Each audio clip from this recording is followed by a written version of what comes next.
আচ্ছা তোমার লজ্জা করে না এই বুড়ো বয়সে একটু একটু মেয়েদের সাথে প্রেম করতে যাও? আমি কি প্রেম করি নাকি? ওরা আমার প্রেমে পড়ে, আমি কি করব? আমি বুঝি না আজকালকার মেয়েরা বুড়ো বেটাদের কাছ থেকে কি মধু পাইছে। কেন তুমি জানো না পুরনো বলে সুইং করে বেশি?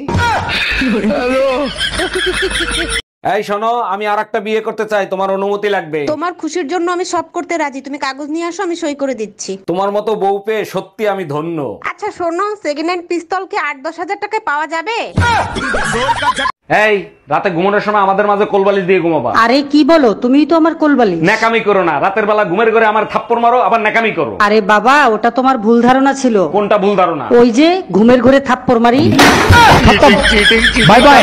কতবার বলছি বাসা পুরাতন জিনিসপত্র পাল্টে নতুন জিনিসপত্র আনো, কথা কি কানে যায় না? দাঁড়াও এখনই যাচ্ছি। এখন আবার কোথায় যাচ্ছো? বিয়ে করতে, আগে শালি তোরে পাল্টাবো। জানো তো রাতে বেলেট নিয়ে ঘুমাই।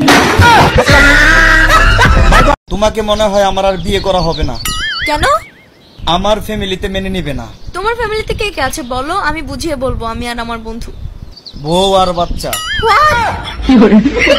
আচ্ছা আমার গায়ের রং যদি কালো হতো তাহলে কি তুমি আমাকে বিয়ে করতা? জীবনেও করতাম না। আমি কালা, তুমি কালা, ছাউপনা গুলোও তো কালা হইতো, তাই না? আর যদি আমার বাবা যৌতুকে প্রাইভেট কার দিত তাহলে? তাও করতাম না। তোমার বাপের প্রাইভেটের চক্করে আমার জামাইরে হেলিকপ্টার দেয়া লাগতো। ভাই শুনলাম আপনি নাকি ব্যাংকে ম্যানেজার পোস্টে চাকরি পেয়েছেন। হ ভাবি। তো সুযোগ সুবিধা কেমন? আর বললেন না, সুযোগ সুবিধার অভাব নাই। আমার কথায় সবাই ওঠে আর বসে, খালি আমি একজনের কথায় উঠি আর বসি। কার কথায়? আমাদের পাশের বাড়ির ভদ্রলোক প্রতিদিন অফিসে যাওয়ার সময় ওনার স্ত্রীকে চুমু খায়, তুমিও তো করতে পারো। আরে আমি কি করে করব, আমার তো ওনার স্ত্রীর সাথে কোনো পরিচয় নেই।